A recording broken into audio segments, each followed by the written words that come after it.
Sameera divorce papers మీద మాత్రమే సంతకం పెట్టి కంపెనీ ఇచ్చేది లేదని తెగేసి చెప్పేసింది. హే సమీరా, నీకోసం నేను 2 అవర్స్గా వెయిట్ చేస్తుంటే చెప్పా పెట్టకుండా ఇంటికొచ్చేస్తావా అని గేటు బయట నుండే గట్టిగా అరుస్తున్నాడు సంజయ్.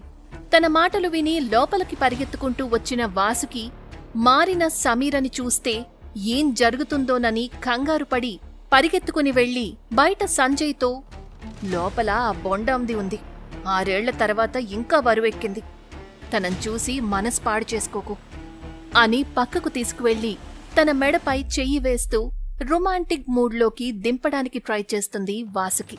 ఈ పార్టీలో తన గురించి అవసరమా? లోపల అమ్మా నాన్నలు దాంతో సంతకం పెట్టించే పనిలో ఉన్నారు. మన ఫ్రెండ్స్ అందరూ నీకోసం వెయిట్ చేస్తున్నారు. నీకు ఇష్టమైన ఫుడ్, డ్రింక్స్ అన్నీ అరేంజ్ చేశాను అని ఒప్పించి సమీరకు కనపడకుండా తీసుకువెళ్లిపోయింది. అదే సమయంలో సంజయ్ డ్రైవర్ నుండి మెసేజ్ వచ్చింది. హోటల్ రాయల్ మెయింటైన్ అని చదవగానే మొహంలో నవ్వొచ్చింది సంజయ్కి. ఎలా అయినా తనని రెండోసారి కలవాలని నిశ్చయించుకుని పార్టీ ఎంజాయ్ చేస్తున్నాడు. తన ఫ్రెండ్స్కి సంజయ్ని లోపలికి రాకుండా చూసుకోమని చెప్పి సమీర దగ్గరికి వెళ్లి, నీకేం కావాలి అని అడిగింది వాసుకి. నువ్వు నాకు అజాతశత్రువైనా నీ మంచి కోరి చెప్తున్నాను. సంజయ్ మంచివాడు కాదు. అతన్ని పెళ్లి చేసుకుని నీ జీవితాన్ని నాశనం చేసుకోకు అని చెప్పింది సమీర. నాకేం చేయాలో బాగా తెలుసు. చిన్నపిల్లని కాదు. నీకు నా మీద అంత కేరింగే ఉంటే ఆ కంపెనీ ఏదో నా పేరు మీద రాసివ్వు అన్నది వాసుకి. మూర్ఖులకి ఎంత చెప్పినా చెవిటివాళ్ల ముందు శంఖం ఊదినట్టే అని సైలెంట్గా ఉండిపోయింది సమీర. అయినా ఇంకా ఈ కంపెనీ ఎవరికోసం? నీ ప్రియుడి కోసమా, లేదా తండ్రి ఎవరో తెలియని నీ బిడ్డ కోసమా అని అనగానే వాసుకి చెంప చెళ్ళుమనిపించింది. ఇంకొక్క మాట మాట్లాడితే ఏం చేస్తానో నాకే తెలీదు అని వాసుకి చేతిలోని పేపర్స్ తీసుకుని అక్కడ్నుండి వెళ్లిపోయింది. టాక్సీలో కూర్చున్న సమీర తన కంటి నుండి వస్తున్న కన్నీరు ఎవరికీ కనపడకుండా సన్ గ్లాసెస్ పెట్టుకుని లోపల కుమిలిపోయింది. తన ఫోన్ తీసి తన company old lawyer cum manager మూర్తిగారికి కాల్ చేసింది. సమీరా, ఇన్ని రోజులకి గుర్తొచ్చానా? ఏంటి విషయం అని అడిగాడు తన ఓల్డ్ లాయర్ మూర్తి. కంపెనీ ఇప్పుడు ఎలా నడుస్తోంది మూర్తిగారు? ఏం చెప్పమంటావు సమీరా, పేరుకి ఫార్మా అయినా ఏడాదికి అన్నీ పోను 5 లక్షల వరకు లాభం వస్తుంది.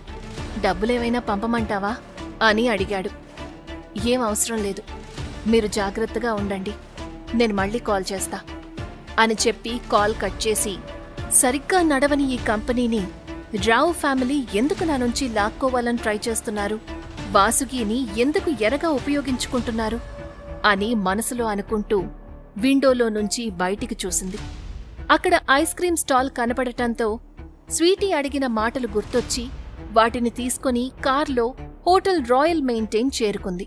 అక్కడ తనకి ఎదురుగా 5 మంది భారీ పర్సనాలిటీ మనుషులు ఎదురు రావడంతో సమీరా భయపడి, కంపెనీ కోసం ఏవైనా నా మీద అటాక్ ప్లాన్ చేశారా అని అనుకుని వాళ్లతో, ఎవరు మీరు, ఏం కావాలి అని కంగారుగా అడిగింది. సారీ మేడం, ఒక్కసారి మీ లగేజ్ చెక్ చేయాలి. నా దగ్గరేముంది, ఇప్పుడే తీసుకున్న ఈ ఐస్ క్రీం తప్ప అని అనగానే దాంట్లో వేలు పెట్టి టెస్ట్ చేసి తన దగ్గరున్న బ్లూటూత్లో, ఎస్ సార్, ఇది చాక్లెట్ ఐస్ క్రీం అని అన్నాడు ఆ బౌన్సర్ లాంటి వ్యక్తి. అప్పుడే హ్యాండ్సమ్గా ఉన్న అభయ్ వర్మ అక్కడికి వచ్చాడు. అసలు మీరేం చేస్తున్నారో అర్థమవుతోందా? మీరు చేస్తున్న న్యూసెన్స్కి పోలీస్ కంప్లైంట్ ఇస్తా అని అంటుంది సమీర.